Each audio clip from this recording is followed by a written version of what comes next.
really know. So. Yeah, I mean, if there are any of our listeners who do work for the government and have got any juicy information, you can always leak it to this radio show, actually, and maybe we can send it on to the appropriate people. No, you can talk about it. Nobody is going to move you, Spider-Man. Yeah.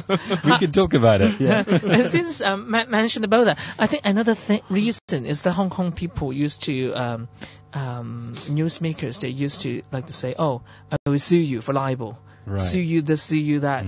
So it's sort of there's sort of a chilling effect going on as well. Yeah. They rather keep their mouth shut rather than. So Matt, you are the one. You are not afraid of being sued. Well, yeah, he's not even afraid of McDonald's, that sort of mega multinational corporation. Yeah. So You put in a picture in the museum. Right? yeah. Yeah. Well, I've got no money, so anyone can sue me because I've got no. I can't pay them too much money because I've got no money basically. You're a proletariat. So it's no good suing me for it. Anyway, we ought to move on because there's another equally shocking but in a different kind of way incident that happened in Moscow in Russia. In the past week or so, and which is a terrorist attack. There was 2 bombs on the underground in Moscow, and that it was big neuse.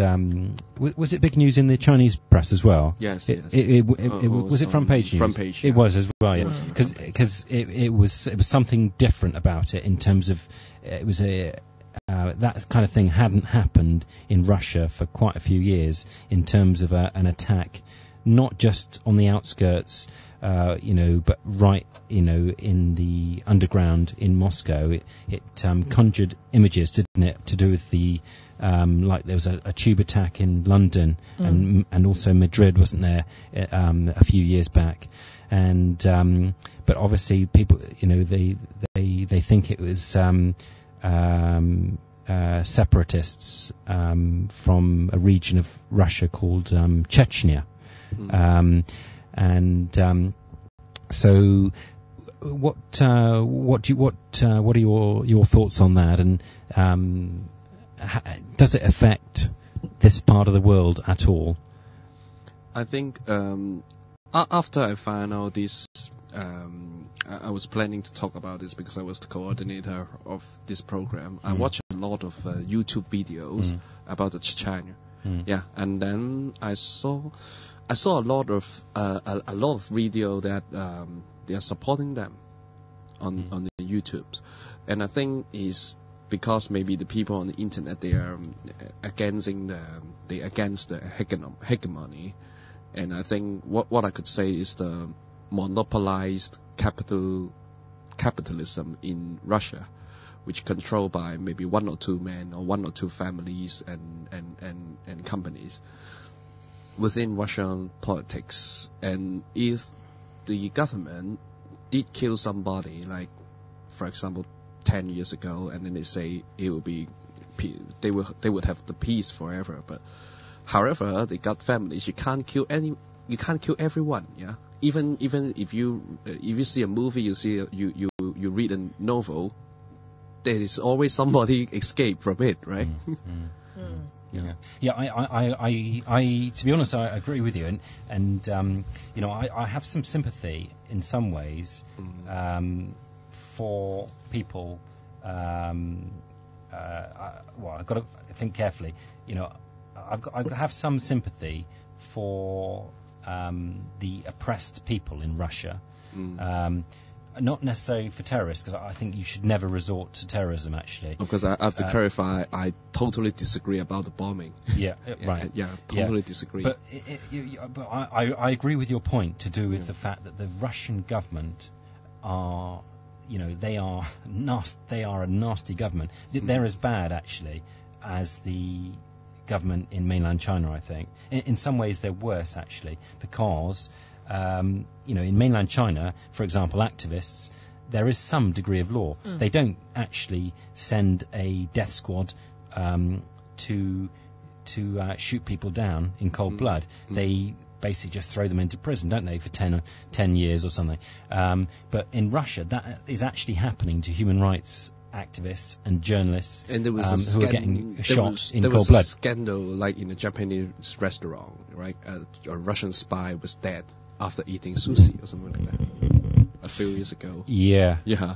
That's right. Yeah. It was in London actually, in a Japanese restaurant in London. Yeah.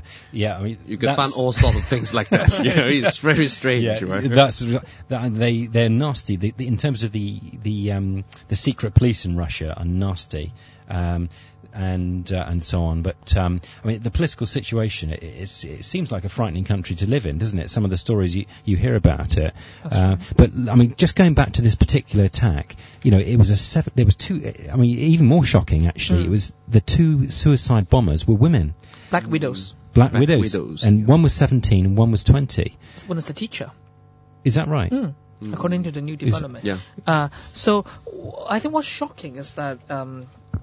When you look at all these past suicide bombers, or the Black Widows in this case, I mean, what they are asking for, I mean, they have definitely have they want to achieve larger goals. But for suicide bombers or the Black Widows, these sort of suicide bombing techniques are rarely effective in achieving larger goals. So when you see suicide bombing as a strategic suicide, I don't think it serves the purpose, but they keep doing it, even though. Lots of history show that they are rarely effective. And I think it's in some ways it's even worse because you see that the current Russian president is rather moderate in terms of dealing this issue, and Putin is more like a hardliner conservative in dealing these things. And there have been lots of analysis saying that having this sort of Black Widow, this sort of attack going on, the terrorist claim, which is now you have a Chechen terrorist who claimed responsibility, that will somehow help Putin to gain a stronger hand to deal with the foreign politics in a much conservative way.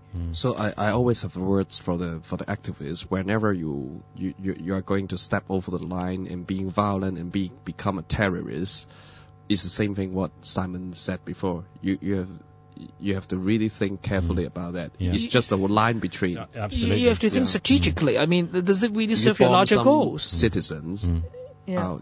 Making bombs or something like that. So, and now it even make the Chinese government even more worried because the Shanghai Expo is going to take place within a month, less than a month, and then and this Shanghai Expo event is going to be half a year long till late late October. So, public security, all these things are going to be quite important stuff because Beijing Olympics. Only within a month, but you have a half a year going on the Shanghai Expo. It's certainly going to be quite a concern in terms of the security aspects. We've run out of time, I'm afraid, guys. Time flies, doesn't it, when you're having fun? Right. That's what they say. We've run out of time, so we'll be back in 2 weeks. So let me put one more quote. It's from the LSD T-shirt behind. It's also your from Gandhi. And eyes for an eyes make the whole world blind.